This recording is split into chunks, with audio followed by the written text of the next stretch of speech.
responsible. You passed on the season tickets. You did the landscaping yourself. Friend, it's time for a U-turn.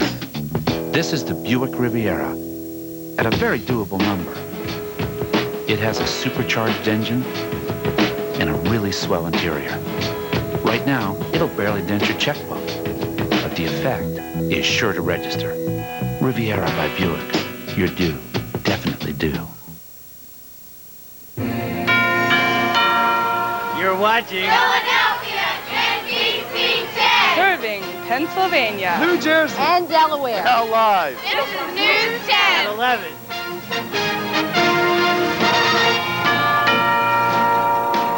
Tears mixed with mud on the face of a storm victim.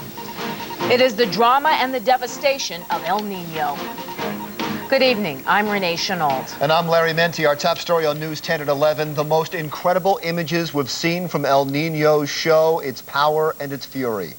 The weather phenomenon has unleashed a flood of rain from coast to coast, but now there's word of a change in the wicked weather system. California's been getting the worst of nature's vicious power. A new battering rainstorm there triggered massive mudslides. A stranded trucker was rescued by a hovering helicopter. 2 police officers were killed when their patrol car was swept away in a rushing torrent. Major highways have been sliced to ribbons by the surging water. And mud-splattered homeowners could only cry as they saw their world washed away.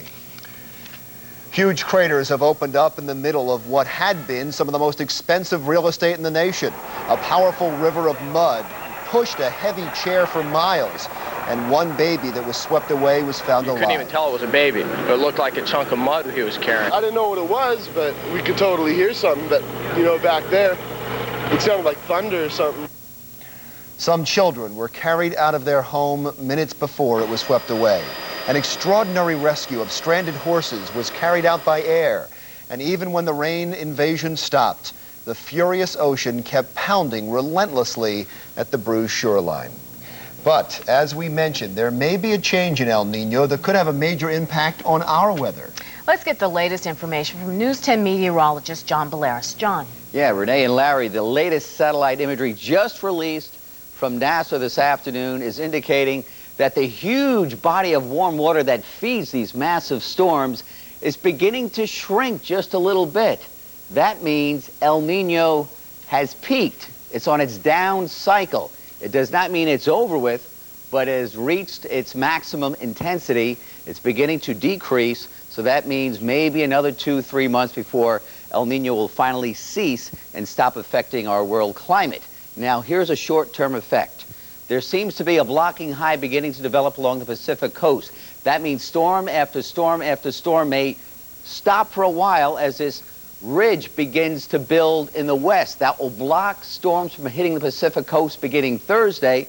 For at least 1 week, they'll be deflected up towards Canada for a while, and for us it means the storms may cease for a while beginning after this upcoming weekend. So at least a short-term break. Larry and Renee.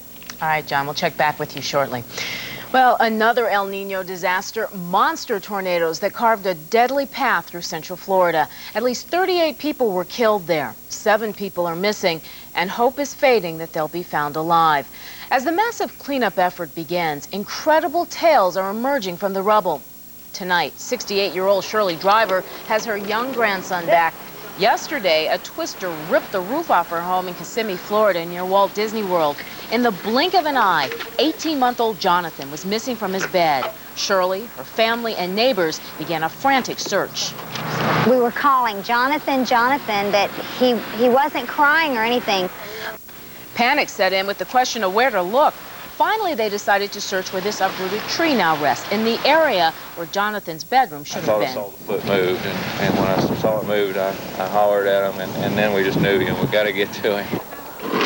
Amazingly, cradled by a mattress and sandwiched in a tree, Jonathan survived a night of violent fury without a scratch. Well, the rains of El Nino are still giving a good drenching tonight. News 10 down the Jersey Shore in Ocean City, where flooded streets and sidewalk puddles are what you'll find. The last remnants of the latest nor'easter are pulling away from the coast tonight. And tonight, President Clinton is hedging his bets on the UN agreement with Iraq. He has signed an order authorizing the call-up of 500 members of the National Guard and Reserves in support of Gulf deployments. Meanwhile, the sell job of Kofi Annan's agreement continues at the UN in New York. Annan briefed the UN Security Council on the details of the deal today. He predicts approval. But some wary U.S. congressmen still crave assurances that UN inspectors will be absolutely free to check for weapons of mass destruction in Iraq. Now to the Clinton investigation. Special Prosecutor Kenneth Starr is now on the defense. He subpoenaed a White House aide and a private investigator trying to find out how negative information about Starr's office was leaked. The president's people are calling this tactic an abuse of power. All of this overshadowing the central figure in the investigation, Monica Lewinsky. The former intern with whom the president allegedly had an affair is still waiting to find out if she'll testify before the grand jury or be indicted on criminal charges. Turning to local news now. Fire damaged an abandoned building in Camden tonight. News 10 in the 1700 block of Haddon Avenue near Copewood. The 3-alarm blaze broke out just after 9 o'clock tonight. Firefighters put it out quickly. Officials say the building is an old Chevrolet dealership. No word yet on what caused that fire. Tonight, News 10 has obtained the sketch of a bank robbery suspect who hit a Chester County bank late this afternoon. News 10 was on the scene of the PNC branch on Lancaster Avenue in Devon. Police swarmed the bank because the robber left a bag which he claimed was a bomb. It wasn't. Everyone was safe, but the suspect did get away, and he's still on the loose at this hour. Tonight, a possible strike could mean a rough road ahead for people who ride SEPTA or work for the Transit Authority. News 10 at Penn's Landing tonight. SEPTA and the Transport Workers Union are trying to beat a strike deadline of March 15th. A union leader tells News 10 there's a 50-50 chance of a walkout. He says SEPTA wants to take back too many benefits won in previous contracts.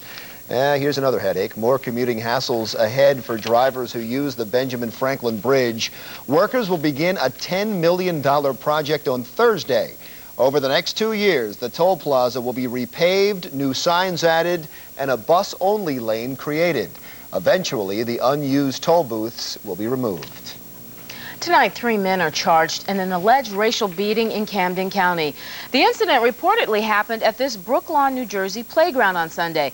Prosecutors say 3 white males and a couple of children physically and verbally abused 4 black children and 2 adults. This 11-year-old girl gave News 10's Bill Baldini her account. These little kids came over there and said, my daddy made this part, you little nigger, and they called us all kinds of B-words. Did the adults do anything to you? Yes, they hit me in my face. And adults did it? Yes. Police arrested brothers Daniel and Brian D'Agostino and 30-year-old Bruce Campisi. Now, each have been charged with racial harassment, simple assault, as well as child endangerment. Prosecutors say the white children will not face any charges. Tonight, grief makes room for compassion in the death of 2 young spiritual leaders. Pastor Buddy Stride and assistant pastor Don Saunders were best friends. Both were killed Friday night in a Montgomery County car accident. On Sunday, the pastor's widows, Lois Stride and Dixie Saunders, broke the news to a stunned congregation at Bethany Baptist Church in Fox Chase. Both women are aware a suspect in the accident may be charged with homicide while driving under the influence. We're just praying for just the family of the man who was involved in the accident, and praying for him, and just would really like him to know that there are no hard feelings on our part at all. And he needs to know that life is not over for him. And we'd like to talk to him when the dust settles and we don't have so much to take care of. That is some amazing strength. Funeral services for Buddy Stride and Don Saunders will be held tomorrow morning at Bethany Baptist Church. There's breaking news tonight in Delaware involving a carjacking, a police chase, and an accident. News 10's Doug Schimel is live with all the details. Doug. Yeah, Delaware State Police still trying to sort out exactly what happened down here tonight. Right now they're talking to the owner of a Ford Explorer that was taken from a shopping center, the Miller Shopping Center in North Wilmington, about 9:15. Police say 3 men commandeered that Ford Explorer and didn't get very far before a Delaware State Police cruiser spotted the car and gave chase. But just about that time, the Ford Explorer slammed into a small red sports car, and in that sports car, an adult.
WeatherScope.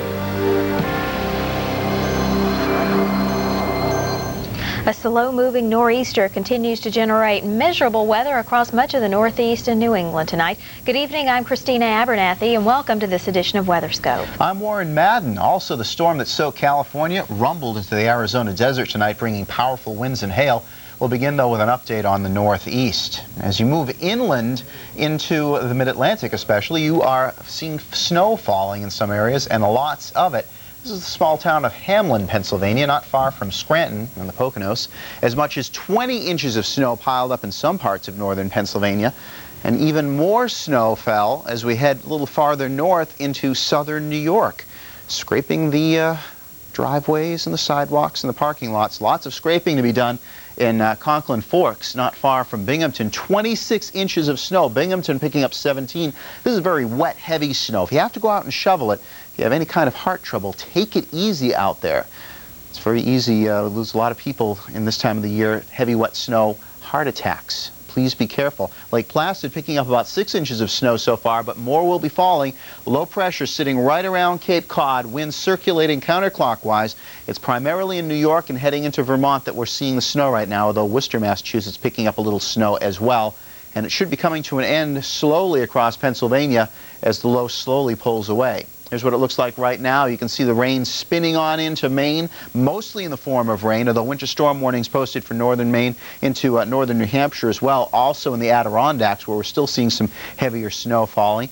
Shenango County, watch out. Local officials asking you stay off the roads. Numerous accidents have been reported. Now, as we look at the temperatures, you can see that Boston, not a problem for snow for you. 40 degrees right now. It's where you head inland. You're close to the freezing mark, and that's where the snow has been falling. New York City, though, hanging on to 37 degrees.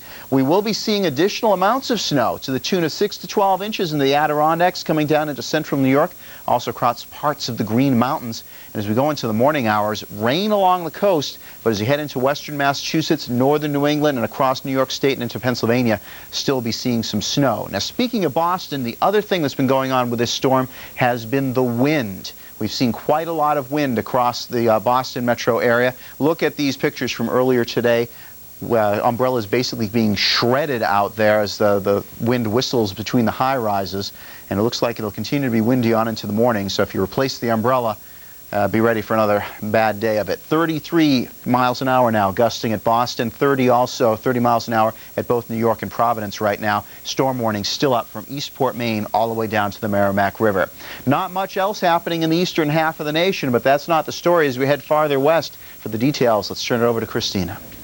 Well, California is trying to dry out and clean up after another round of wet weather, and now the same storm system is moving across Utah and Arizona. Hailstones were bouncing off the streets in the Valley of the Sun earlier this evening. The storm passed through the Phoenix area, bringing strong winds, heavy rain, and as you can see, plenty of hail. There also were reported sightings of funnel clouds in the region. So a rough night for folks in Phoenix. And as we take a look at the big picture, we're still dealing with rain and storms and snow for some areas too in the southwestern U.S. But the precipitation winding down for California, so you can anticipate a bit of a break here.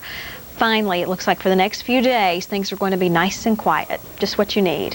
So the satellite view, again, we don't see a lot of cloud cover here, but we do as we head to the Four Corners region. And this is going to be a big storm system, not only tonight, but as we head into the next several days, as it pulls out into the plain states, we're going to see the rain and storms ahead of it and snow behind it. We'll have more on that coming up in the forecast, but here's where you're dealing with the rain and snow right now. Wet weather and also some pretty windy conditions as we head into Arizona and Colorado and New Mexico, winds gusting 20, 30, over 40 miles per hour. And with the rain and the snow, just feeling sort of miserable out there. Getting snow now around Prescott and up towards Flagstaff, while we're also dealing with some wet weather here. And then on towards the north around Aspen, you can anticipate some snow, and on into Denver, eventually some snow here too. So again, the wet weather winding down for California. Although in the southern part of the state, can't rule out a few showers here, and then snow for the mountains in the Four Corners region, and also some wet weather here, and all that's going to be pushing on eastward out to the plain states. But snowfall amounts look to be heaviest here in Colorado and on into northern New Mexico, where a foot or more of snow is possible through noon tomorrow. Time now for El Nino Focus. Warren? Thanks, Christina. While El Nino is getting plenty of attention on the West Coast, it's also being talked about in parts of the eastern U.S. Case in point, Florida, where people are trying to recover from Sunday's deadly tornado outbreak. Meteorologist Buzz Bernard and Jill Brown have tonight's El Nino Focus.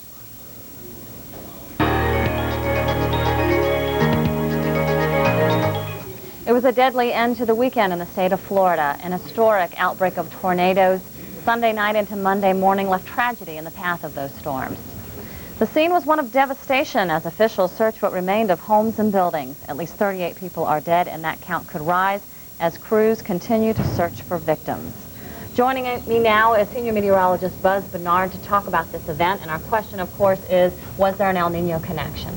Well, I think there was an El Nino connection, Jill, but I think El Nino was a contributing factor to, not the cause of the severe weather outbreak over Florida.